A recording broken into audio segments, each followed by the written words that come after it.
The path to 20,000 Bitcoin. In this video, I'm going to explore the idea that price might come down and sweep the lows under here. I don't know how convinced I am, it's just an idea. I don't really have a prediction that price is going to do that, but it's something I'm considering because I'm still holding my shorts from up here. This wick would have been a safe place to close, but I'm, because of liquidity, interested in seeing what happens and thinking we will take these triple equal lows and saying if we reverse, then I would close, and if we continue, then I would hold, and then I would consider this area as something. But I want to look at a couple other indicators that would give us some idea for maybe why this should maybe happen. So HY block capital liquidity, I think it's super accurate and useful. The market isn't always driven by liquidations, but it often is. Right now, I feel like price is really on a knife's edge where it's sitting above the hottest spot on the chart. It's estimated 5 billion long liquidations just below us at 22,250. So I'm personally not particularly interested in longs, and I'm not that interested in closing my shorts either. I do have my stops above these highs in case price really goes on a strong rally and sweeps these. I can exit, and then maybe if there's a strong dump, that would give me an opportunity or a rejection or a swing failure at these levels. I could maybe re-enter. But my hope is that we're rejected in this imbalance, and we continue to the 22, this fair value gap area, after which point I want to see how price reacts. Again, if we have a strong reaction, come back into the range, I'm out. But if we just show weakness, then I'm interested in this idea of lower price. So if we see on the chart, once, and if we come down here to 20,250, it doesn't have to happen. We can rally higher. We could leave it behind. It's unlikely we do leave it behind when we're so close, but it's something that could happen. We have a hot spot here at 20,800 it's showing, which is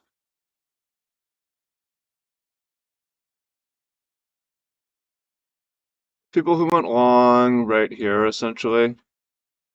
It's not that big, and it's not that big a zone, so I'm keeping that in mind. Because this candle took out basically everyone in the range. Now, before we moved up, now this candle did not take out, it took out everyone who was long in here. But everybody who was long down here, or put their stops down here, have survived. So that's a reason why we might see price go lower. Now, let's zoom out a little bit onto the 1 month. And yeah, the 1 month is showing a lot of liquidity overhead, but relatively equal amount below. 14 billion up here, but 14 billion here, 14 billion here. It's showing a lot of heat lower, where in a lot at 18.5, where what if the rally fizzles out and we start a downtrend? It's something that could happen.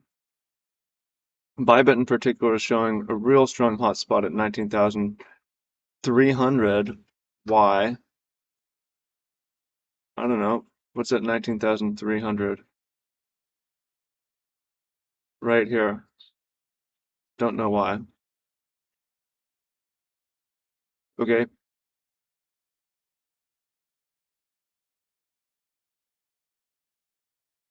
Zoom out a little bit more. The 3 month on Bybit, yeah, is showing a real hot spot at 19.2. Don't know why. But the hottest spots on the chart in the 3 month appear to be below us.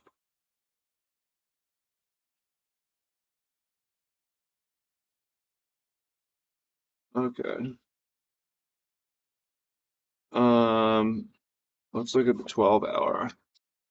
That said, price is having a nice little pump locally, but yeah. So on the 12-hour,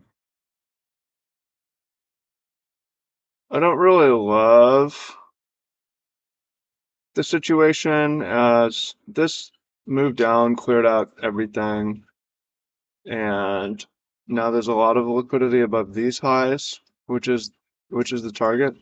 And looks like we have a little pump coming in. And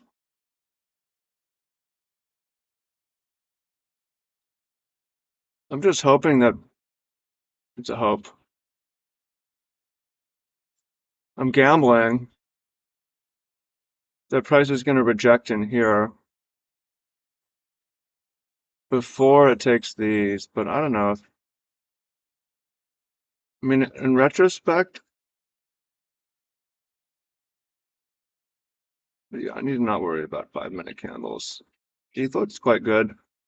I want to point out just locally, a local reactive entrance to, okay, we ETH had a pretty aggressive sweep of the lows.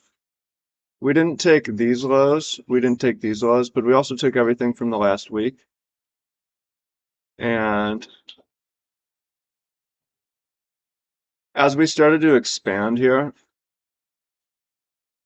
along in this gap with the stop inside here, would have created an excellent entry. That would be up about 3R right now, as we're putting in a nice little squeeze, and we're in a local uptrend. I'm interested to see, though, where we might reject if we do. I could be totally wrong, and if I end up sideline on the rally, it's okay. But I'm waiting for either range lows to be taken, or if we get back to the highs, then that would be interesting. I know from past history that on in some of these rallies that happen. Let's look at the ETH rally off the bottom. We pretty consistently took out range lows before our next move up. I think I wouldn't say a safe thing to wait for, but probabilistically it's good. I mean, I guess these two moves down did not take out this low, but we took out most of the consolidation. This one, yeah. Anyways, let's go back. If I get squeezed out, I will be unhappy, but it's something that could happen. And I'll have to just sit with my, yeah, it'd be kind of irritating because I actually tried 3 longs. I tried a long here that took a stop. Took a long over here that took a stop. And I tried a long in here that I stopped around break even. Bitcoin showing minus strength. Anyways, well, we want to look at this higher time frame idea of maybe we go lower. So there's a couple other charts I want to look at. The first one is Bitcoin dominance. So if we go in the daily here, it's really started raining hard.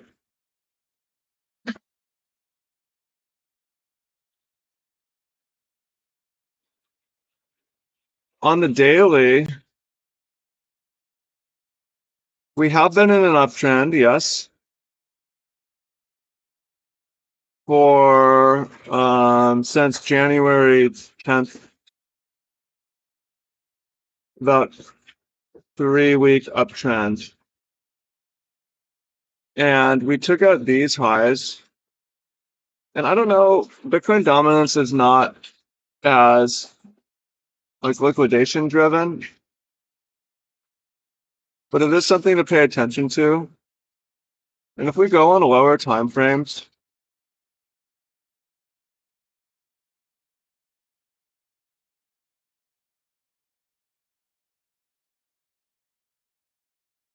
one is there might be an Elliott wave idea here.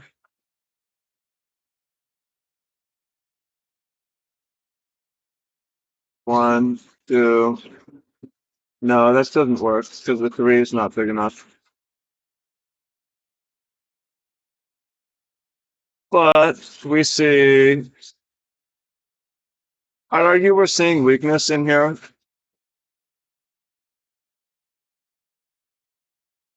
If I was, everything looks toppy to me, I guess.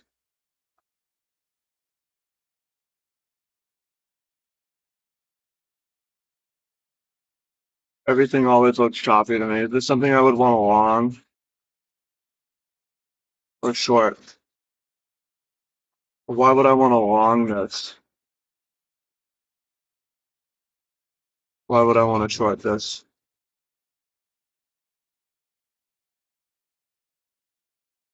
So one of the clues to me is this is a swing failure, which is a go short trigger.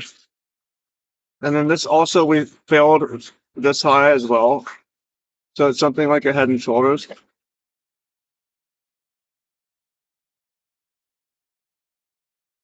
And if we're just measuring the speed of the trend from, say, this low to here, we broke this trend line. And then from here to this low, we broke that, and then we broke that, and then, we were in an uptrend. Now we're in a downtrend locally. And we're in a downtrend here. So what makes this downtrend different? Well, this downtrend,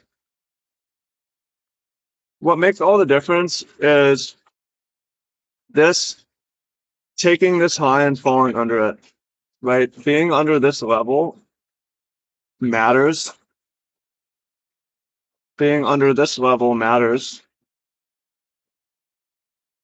Having fallen out of these trend lines matters. Each of these is a potential bearish idea. It doesn't have to be. I mean, we're in an uptrend, it's just slowed. However, if we were to reverse, where would we go? What would happen? Well, one idea would be, let's look at possible fib retracement from here to here. Let's draw on this 0.786. We had a 0.786 retracement from this first impulse.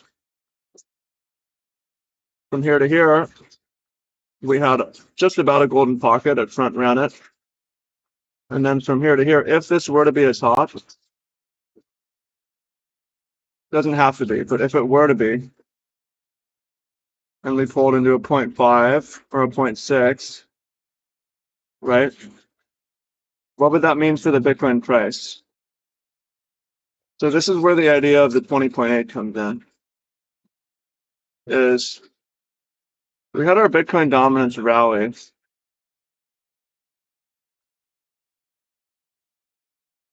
What if we have our Bitcoin dominance dump? Right? So let's look at the Bitcoin chart and let's look at the Bitcoin dominance chart.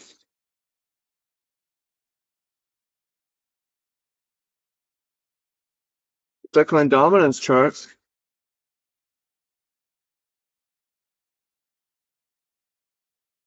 If we got a pullback into either of these imbalances, don't you think Bitcoin might like to pull back into either this imbalance or even this imbalance? This is an if again. I'm not predicting that it will happen, but I'm considering it probabilistically if, do I want to try to run my shorts down to here? And in order to do it, I need a good reason and I need a strong belief, because otherwise, as we retrace, I'm gonna stop out and take a win, but it won't be that big a win. And I'll be like, I should have taken more, whatever. But in order to get down here, I really need to believe, right? Now let's look at some other ideas. One of them's the dollar.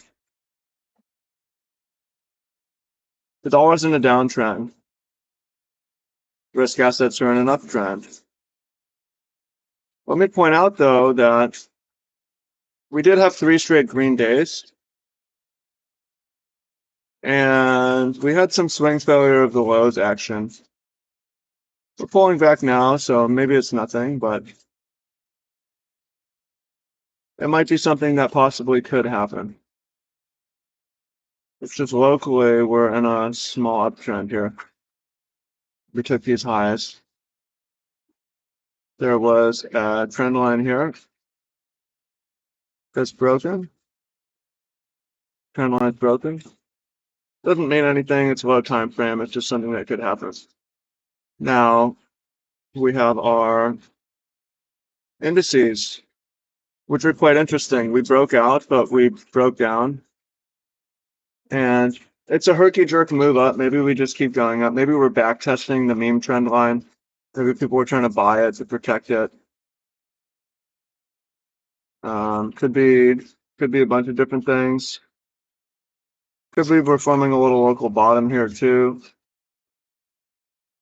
But especially on the Russell, it's again signs of bearishness. We're here before a pullback.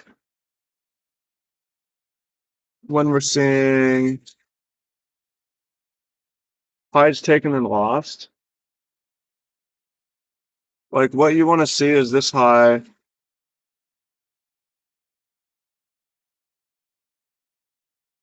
or just wicked above and lost is a real big clue. And we're seeing a lot of that with the Russell here, where we have a high, we wick above it once, close under it.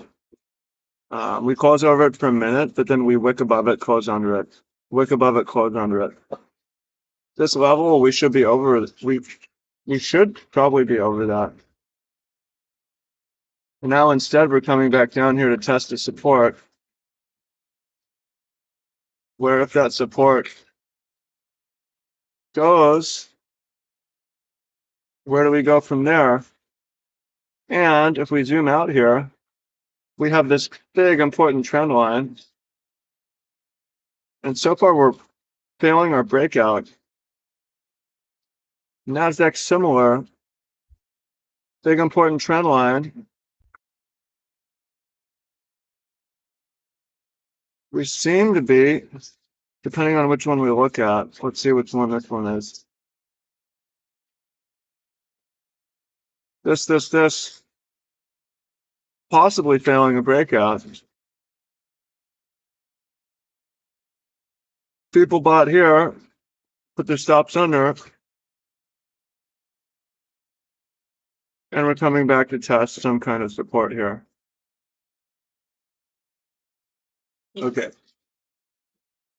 DS1, S&P 500 looks the strongest to me. Where there's an argument, we're just back testing this trend line. And we put in a higher high, a higher low. We didn't put in a higher high yet, but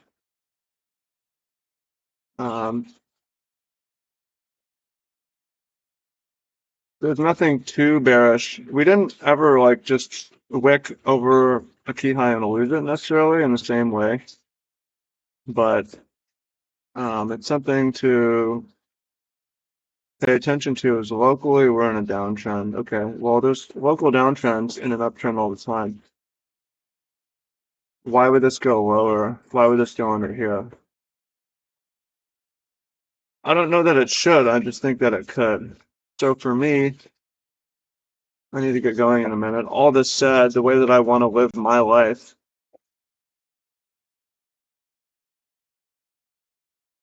as a professional gambler, do I want to close my short here? I don't think it makes sense to do so. And especially, so I'm based on the two things are the greatest is the HY block chart and the Bitcoin dominance chart. We break the range lows.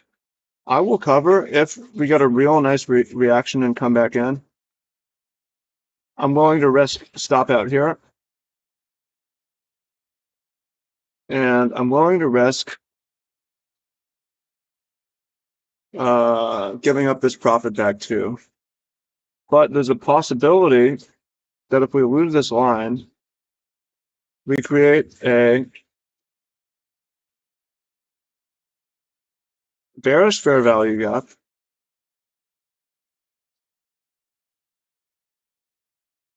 And I get to hold my shorts for lower targets. And that would really move my trading account. And I think it's worth me trying to play for that. I could think about adding on to my short. Maybe if we reject on this, if we come up here, that's something that I could consider. The short here. We're gonna stop up here. Although this isn't really a setup that makes sense for me, just an idea. I think the main thing is just sitting on my hands and letting it play out. If I'm a gambler, if I'm wrong, I'm wrong.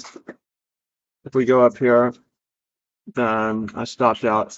And I'll tell you what, this is, to me, this is bottoming price action, and it's very tempting. And if we're in a different area on the chart, I would be longing this. And I tried a different couple ways to long it. But because the liquidity is pointing lower, because these range lows are still intact, because Bitcoin dominance is finally starting to show weakness, I think I want to roll the dice and let my trade run. So let's see what happens.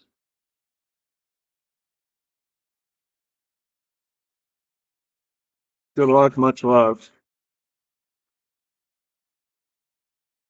Yeah, but I think if this happens, we'll get our $20,000 Bitcoin. Okay, peace, much love.